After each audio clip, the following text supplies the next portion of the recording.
वो तुम्हारे लिए केयर तो करते हैं, लेकिन जब तुम खुद का केयर करते हो तब वो तुम्हारे सबसे बड़े दुश्मन बन जाते हैं। वो तुम्हारे लिए हमेशा सबसे बेस्ट चाहते हैं, लेकिन जब तुम खुद किसी चीज़ में इंटरेस्ट रखते हो तो उनको ये चीज़ मंजूर नहीं। तुम चाहते हो कि वो बस तुम्हारे बात को समझे, बट वो चाहते हैं कि तुम बस उनके बातों को ब्लाइंडली फॉलो करो। तो ये प्रॉब्लम सिर्फ तुम्हारा या फिर मेरा नहीं है, बल्कि हर एक इंडियन टीनेजर और यूथ यही सेम प्रॉब्लम को फेस करता है। या तो वो अपने बातों को अपने पेरेंट्स तक शेयर नहीं कर पाते डर के चलते, या फिर अगर वो शेयर करते भी है तो पेरेंट्स अपनी ऊंची आवाज या फिर हाथ उठाकर जो है उनको चुप करा देते हैं। टीनेजर्स और यूथ जो है बड़े हो रहे हैं, उनके माइंड पे एक बहुत बुरा असर पड़ता है और धीरे धीरे वो इमोशनली अनस्टेबल हो जाते हैं। उनके ही पेरेंट्स जो उनके सबसे ज्यादा अपने हैं वही उनसे काफी ज्यादा दूर चले जाते हैं। तो ऐसा ही सेम प्रॉब्लम फेस करने के बाद बहुत ज्यादा मैं फाइनली अपने पेरेंट्स के साथ एक खुल के कॉन्वर्सेशन किया, जहाँ पर उन्होंने मुझे बताया कि आखिरकार जो पेरेंट्स होते हैं वो ऐसा क्यों करते हैं और क्या बेस्ट सोल्यूशन है। और वही मैं तुम्हें आज के वीडियो के अंदर शेयर करने वाला हूँ। So are you ready for this?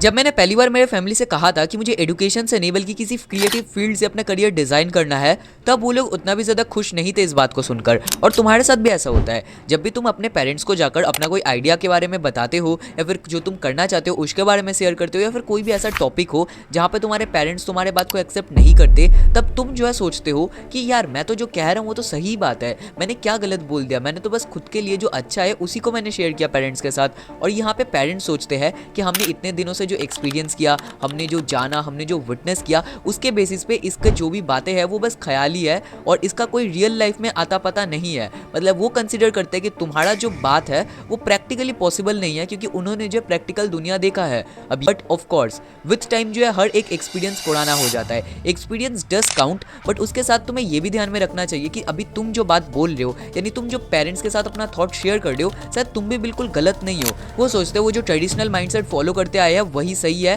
और इसी के चलते शुरू होता है एक मिसअंडरस्टैंडिंग। तुम कहते हो तुम सही हो, वो कहते हैं वो सही है, और इसी बीच एक झगड़ा शुरू हो जाता है, जहां पर अगर वो जीत नहीं पाते तो यूजुअली वो एक इमोशनल ट्रैप तुम्हारे ऊपर प्ले करते हैं। इमोशनल ट्रैप यानी वो तुम्हें कहता है कि हम तुम्हारे पेरेंट्स हैं, हमने तुम्हारे लिए इतना कुछ किया है, तुम कैसे हमें डिनाई कर सकते हो। ऐसी और भी बहुत सारी चीजें।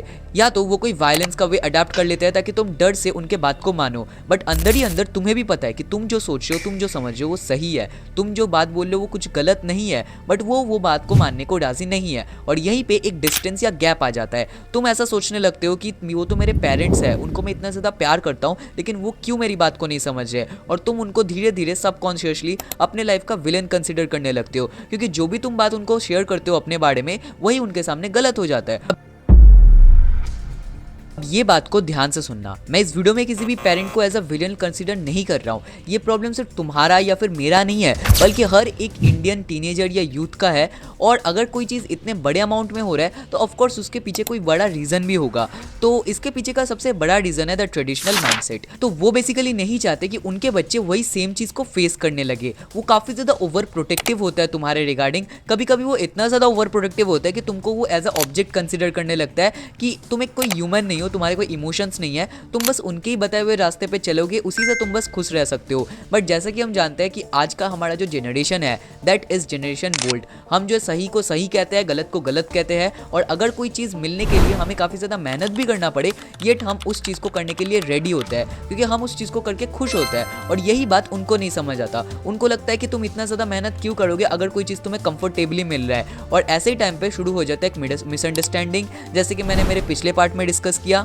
वो सोचते हैं कि तुम उनसे छोटे हो, तुम्हारे पास उतना एक्सपीरियंस नहीं है, तुम्हें सही गलत का फर्क करना पता नहीं है, और इसी के चलते वो कहते हैं कि तुम जो भी बोल रहे हो, जो भी कह रहे हो, जो भी समझ रहे हो वो बस ख्याली है, और एक बच्चा कैसे सही कह सकता है। क्योंकि जब वो तुम्हारे एज में थे वो काफ़ी ज़्यादा कम अमाउंट में सोचा करते थे, तब उनके पास सोशल मीडिया या फिर ऐसा कोई मतलब वे नहीं था जिससे वो अपना जो थॉट प्रोसेस है उसको एक्सपैंड कर सके, और वही उनके पास नहीं था तो वो ज़्यादा सोचते नहीं थे। बट क्योंकि अभी तुम्हारे पास है, तुम काफ़ी चीज़ें सोचते हो, और उसके बाद अगर कोई एक ओपिनियन पे अड़ जाते हो और वही चीज़ उनको पसंद नहीं आता। तो at the end as we all know the societal pressure, human beings जो एक सोशल बीइंग है, मतलब वो कभी अकेले नहीं रह सकता, उसको हमेशा और लोग चाहिए अपने आसपास, और वो हमेशा उन और लोगों को जो प्लीज करने पे अपना वक्त गुजार देता है। वो चाहते हैं कि सबके साथ सब जैसा रहने के लिए, ताकि उनका भी एक इमेज बना रहे सोसाइटी में। तो इन सभी चीजों को फिगर आउट करने के बाद डज दैट मीन कि इसका कोई सोल्यूशन नहीं है? तो कि जब भी मैं अपने आप को सही दिखाने जाता हूँ तब भी मेन प्रॉब्लम होता है। तुम अगर एक टीनेजर हो, तुम ऑफ कोर्स उनसे एज में छोटे हो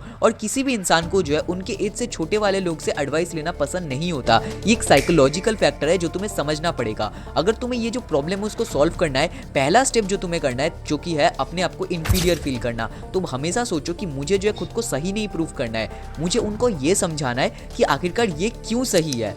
तुम्हें ये नहीं बोलना है कि मैं जो कह रहा हूँ वही सही है, तुम्हें उनको इंस्टेड ये समझाना पड़ेगा कि देखो अगर ये ऐसे होगा तभी ये सही होगा। तुम अगर खुद को बीच में लाने जाओगे तो अब उनको लगेगा कि तुम उनको एडवाइस दे रहे हो जो कि उनको बिल्कुल नहीं पसंद, और ऐसे टाइम पे तुम्हें बिल्कुल वो रिजेक्ट कर देते हैं। अगर तुम इस टाइम पे जो है खुद का गुस्सा दिखाने जाओगे या फिर खुद का ओपिनियन जो है किसी भी कीमत पे उनको मनवाने जाओगे तो तुम्हारा जो काम है वो उल्टा बिगड़ जाएगा। तो तुम्हें सिंपली क्या करना है, जब भी कोई ऐसा सिचुएशन बन रहा हो, तुम्हें पता है कि तुम सही हो बट येट वो लोग नहीं मान रहे, तो बस तुम शांत हो जाओ। क्योंकि अगर तुम शांत नहीं होगे तो जैसा मैंने मेरे पिछले पॉइंट में डिस्कस किया कि तुम्हें वो इंफीरियर कंसीडर करता है। जब तुम उनके ऊपर चढ़ के बात करने जाओगे उनको लगेगा कि ये हमारा रिस्पेक्ट नहीं कर रहा है, ये हमें मानता ही नहीं है। तो ऐसे टाइम पे वो जो तुम्हारे बात को और ज़्यादा नहीं समझेंगे। इंस्टेड जो है तुम बाद में कभी जाकर एक अच्छे वे में उनको वो बात डिस्कस करके समझा सकते हो, बिना किसी डर के, बिना किसी झिझक के। तुम्हें बस कॉन्फिडेंट और ट्रू रहना है उनके टूवर्ड्स। यूजुअली ऐसे टाइम पे वो लोग अक्सर इस बात को मान जाते हैं। अगर वो मानते नहीं भी है एक बार में तो कुछ टाइम्स बाद जो है वो फाइनली जाकर तुम्हारे साथ अग्री कर लेते हैं। मैंने देखा है कि आजकल के टाइम पे जितने भी टीनेजर्स है, जितने भी यूथ है,